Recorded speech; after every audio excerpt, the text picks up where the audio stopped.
Hey everybody, welcome back to the Purple Aid Society YouTube channel, my little 4D university to help us to transition to more fourth dimensional thinking. We've got music playlists and audiobook playlists and lectures, all kind of things that you can study, jam out to, anything to kind of help raise your vibrations and raise your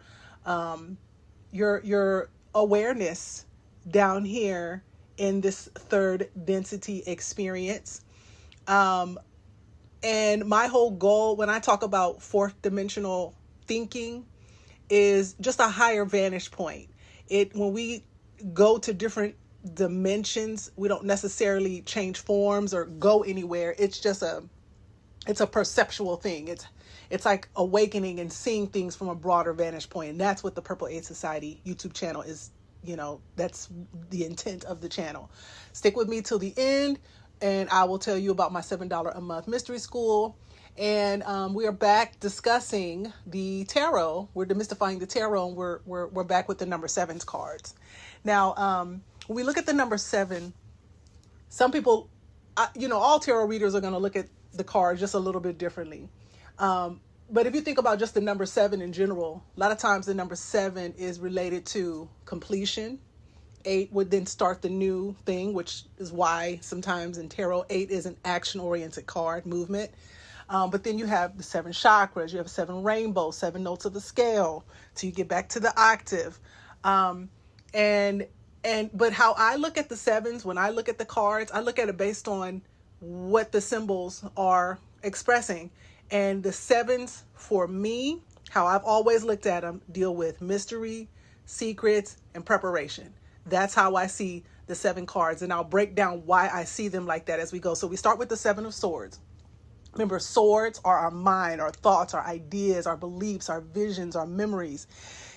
In this card, there is like some kind of celebration going on. There are tents, like a fair, ancient looking fair. There's tents going on. There's a little bonfire happening. Looks like a guy's doing magic tricks. The people are, dressed in different colors. And this man in this card, he is basically sneaking away from the campsite or from the group and stealing and taking their swords with him, right? He has 5 in his hand. There are 2 behind him. He's basically sneaking off. And you could look at it a couple of ways. One, sneaking off with someone else's ideas or thoughts, or one sort of taking off. You have a person who steals ideas, but then you have a person that's just influenced by other people. They take what they've learned and then they apply it to their own thing. Either way, he's doing it in secrecy, which could mean that there's some deception going on, or it could just mean, just planning in preparation. He's taking care of his own thing, taking care of, creating something that he's not making other people aware of, because sometimes we do things like we plan a launch, like a business launch or something that we're working on, and we don't tell people until we unveil it. Something is going on that is done for whatever reason. He's doing it in secrecy related to thoughts and the mind and ideas and stuff. So this card really, to me, when this card comes up, obviously you look at it in relationship to all the other cards. But for the most part, when I see this card, you see someone is sneaking away. But whether he's doing it deceptively or not, he is taking ideas. He is taking thoughts. He is taking things that he's learned or things that he's heard. He is taking the inspiration and the influence, and he's taking it for his own. For whatever reason that is, whatever he wants to do with that information, nevertheless, he is taking that information, taking those thoughts, taking those swords from others so that he can use them for himself, okay? We then pull the 7 of Wands, and Wands deals with our intentions. Where we wave the wand, and the things that are in the field of pure potentiality or the field of mind are now manifested into the physical form. So there's action along with this. There's magic, there's purpose, there's power, there's energy, there's focus, there is desire, there's intention related to this card. Well, the man is standing up on a hill, and he's using his wand as a weapon because down below him, people are sort of fighting against his intention with their own intention, their own wands. So it's not like where, we had the card where it was the 5 of Wands, where everyone was standing around in conflict with each other. With this one is he's standing on top of them as if he's held to some either level of esteem, he's in a position of power, he's a leader of some sort, and he's fighting people who are below him. And he's fighting, again, their intentions. And it's frustrating for him because this card, he doesn't exactly know what the outcome is going to be. He doesn't know how it's going to be solved, obviously. He's in the thick of it. Nevertheless, he's fighting with intentions. They're fighting with intentions. And as he fights them off, he's got to think about, what his next step is going to be. So there's a lot of thought associated with this card because he's fighting to solve a problem. We fight other people or we get into conflicts with other people. We do it because we're trying to come to some sense of understanding. We're trying to look for some sort of resolve because I believe that every ounce of this universe works towards resolve. Even the things that look outrageous are all on a spiritual level, whether the person who is executing the thing knows it or not. On a spiritual level, I personally believe that everything, every cell, every particle in this universe is seeking resolve. And he's seeking resolve. It doesn't have it yet. He doesn't know how it's going to come. It's a secret. It's a mystery to him. He doesn't know where it's going to come from. He doesn't know how he's going to do it. He just knows that right now he's in this conflict and he's just trying to figure it out. One of the things that this card is also trying to impart is that even when you don't see the solution, even when it looks like it's not working out in your favor, even when it looks like all is lost, it really isn't. It even says it on the card. You are on top of the situation. We don't always feel that. We can't always see what's happening in the spiritual, or we can't always see what is being designed for us or what the divine is kind of working out for us. We just know we're in this situation. But this card is a reminder that even though we're in this situation, we're fighting against the intentions of others with our own. There's conflicting intentions, not to say that ours are better than anyone else's or anything of that nature. It's just to say that just because we're in conflict with others and our intentions aren't matching, that we're having a mismatch, we're not aligned with those that we are charged with leading, it doesn't mean that the situation is not under control. Conflict does not mean the end of a thing. Conflict does not mean that all is lost. Conflict does not mean that things cannot be resolved. It just means that there's current conflict going on that can be worked out. We just don't know how it's going to work. That's the secret part of it. We don't know how it's going to work itself out just yet. We just don't know. The 7 of Cups card, Cups dealing with our feelings, with our emotions.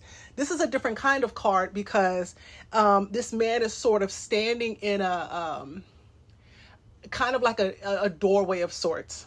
Even though in the picture it's not a doorway, symbolically it sort of represents a doorway where he's coming to the end, which is a new beginning, and he's looking at these 7 cups that have all of these things coming out of them. One of them has a sculpture, one of them has a bride, one of them has a wreath, one of them has like a big castle. He's looking at all of these things, and it's a mystery to him which direction he should choose. Which cup should he go with? Which emotion should he go with? Which feeling? Which desire? And, he could go with, like with the sculpture, when you see like a sculpture, especially like a sculpture of like a Socrates or something, because that's kind of like what the sculpture is coming out of one of the cups, that you're looking at philosophy. So choosing a philosophy, or where the bride is standing there with the veil. It could be choosing to uncover something. A lot of times the veil, it doesn't just represent a virgin woman, and we'll talk about that word virgin. We have a lot of misnomers about that word that wasn't the actual original intent of the word, but it's a lot of times something uncovered that is like the mystery to be uncovered. A lot of times when you see a veil in ancient symbolism or ancient story, ancient text, the temple walls, it is something being uncovered. And he's just sort of choosing which direction he'll go down. Like what path does he want to study that's going, or which choice does he want to make that's going to give him the kind of emotion that he wants. Because just like Abraham Hicks says, we only want to manifest things because we think we'll feel better in the having of these things. Him choosing, making up his mind, is he's weighing the options and he's weighing how that's going to make him feel based on which choice he chooses, right? Based on which one he chooses. And the mystery for him is it's not like, for instance, with the Seven of Swords, it's not like secrecy. Like the Seven of Wands, it's not like necessarily not knowing how the divine will solve the problem. For this one, it's just not necessarily having his own mind made up yet. It's a secret to him because he hasn't, it's not clarified for him as to which direction he's going to take. But the card also offers a warning to remember that no matter what we choose, everything that glitters isn't gold. So when we make choices about a thing that we want, there's more to the choice than the superficial, than the appearance of a thing, or what we, the satisfaction we think our ego will get out of it. There's more to a choice, and there's more outcome, or there's more, how can I word it? There is more riding on a choice than just the picture we have in our mind that we think will satisfy our ego. There's always consequences to whatever choice we make. And part of making the choice as to which cup he's going to choose, it involves thinking that through. So there's a timing associated with this card, taking one's time to partake of and ponder the mysteries of the things that we want to choose, or why we want to choose them. Because once we make that choice has lifelong consequences, whether good or bad. So the card is asking us to take some time to look at the choices we want to make, think about the emotional repercussions of them, and then think about the physical repercussions of them as well. So this one is a mystery from the standpoint of we just haven't made the choice yet. And we don't know what the future will hold in making that choice, which requires a lot of deep thought, a lot of contemplation, prayer, meditation, whatever your process is. It requires that visualization, the whole thing, okay? Then we come to the Seven of Pentacles. And remember, the playing card counterpart to the pentacle is the diamond. And just like the diamond, the metal produced to create this coin, just like the diamond, they're mined from the earth and they hold value. Well, what is the man doing in the picture? He's standing and he's resting his hand and chin on his garden rake, because he is a landscaper. He works with the greenery. He's dressed as such. And he's examining a bush that he has that grows pentacles. So this is a clear indication that the work that he does, he's examining the work that he does to bring in resources and to bring in money and to bring in the things that he needs in order to live and survive. He's growing it from that tree. So he's doing the work. Now, this isn't the same as, previous pentacle cards where you'll actually see the work taking place. With this one, he's examining it. There's some mysteries some secrets that he's trying to unearth. For instance, let's say, you were the manager of a branch of a company, right? And you have to make sense on a weekly, a monthly, a quarterly, and an annual basis of the health of your business. You've got to look at all the reports. You've got to look at the financial analysis. You've got to look at daily sales, credits and debits. You've got to look at accounting and marketing. You've got to look at operations. You've got to look at human resources. You've got to look at, your staff. Do you have a very healthy staff? So this is like you have to pull out the secrets of what's going on with your business. For a landscaper, he's looking at, okay, are there dead leaves on this tree or dying leaves on this tree? Because if I don't prune them and get them off of that, guess what? They're going to contaminate the rest of this bush or this plant, right? Am I watering it? Am I watering it properly? Is my soil in good condition? Is it getting the necessary sunlight that it needs to survive? Is it being contaminated with bugs or the pesticides that's supposed to kill the bugs that's actually killing the tree or killing the environment or killing the people and the animal life around the plant?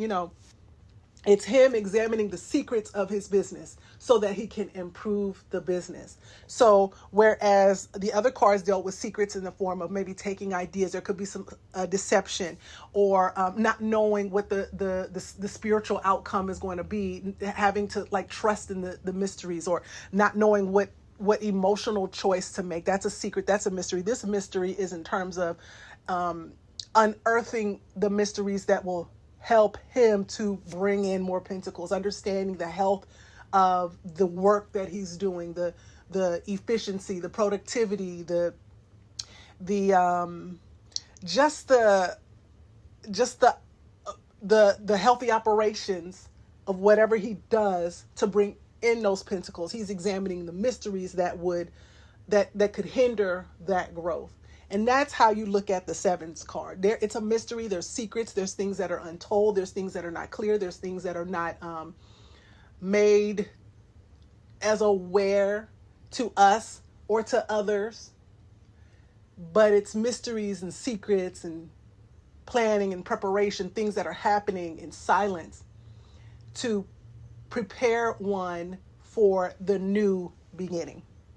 It helps us to prepare for the new thing that it will be when we move into the 8 cards, which is the new beginning, right? And that's how you look at your sevens. That's an easy way to look at the sevens: secrets, mystery, planning, and preparation. That's how I look at the sevens.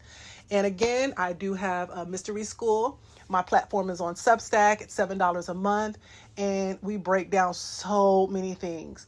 We use the baseline of a 10-card tarot pull, but we don't do it to do anything predictive. We're not trying to conjure up anything. That's not what the tarot was intended to be used for. The purpose of the tarot is to be a prompt for conversations that help us do the shadow work, look at our own subconscious stuff, examine the soul's journey, examine ancient symbols, examine the fool's journey through story, through television, through movies, through politics. That the mystery school is us breaking down the ancient symbols so that we can figure out how to utilize them in a way that makes sense for our lives. And it is hella fun. It is so much fun. The mystery school it's called the Inner Fort Mystery School. If you're interested, click the link in the bio, or in my description box. Click it, and you can actually listen to one episode of the Mystery School for free. It takes place every single Sunday. I'm one day behind because yesterday I struggled with a really bad migraine. So I'm actually getting ready to record the reading for this week now and post that on Substack. But join us. It's fun. It's a great conversation. We do shadow work. We're dropping science. We're doing emotional clearing and healing. We're looking at different ways to solve our problems. We're doing personal development. And we even have an audio book. And we're going to begin not Think and Grow Rich. Same author, Dale Carnegie. We're reading How to Win Friends and Influence People. That's the book that will begin actually with today's episode. So tune in. Thank you for following along. Share this video with someone else if you and a friend are on the journey to understanding the tarot, at least the ancient mysteries better. And I'll talk to you guys later. Okay, bye-bye.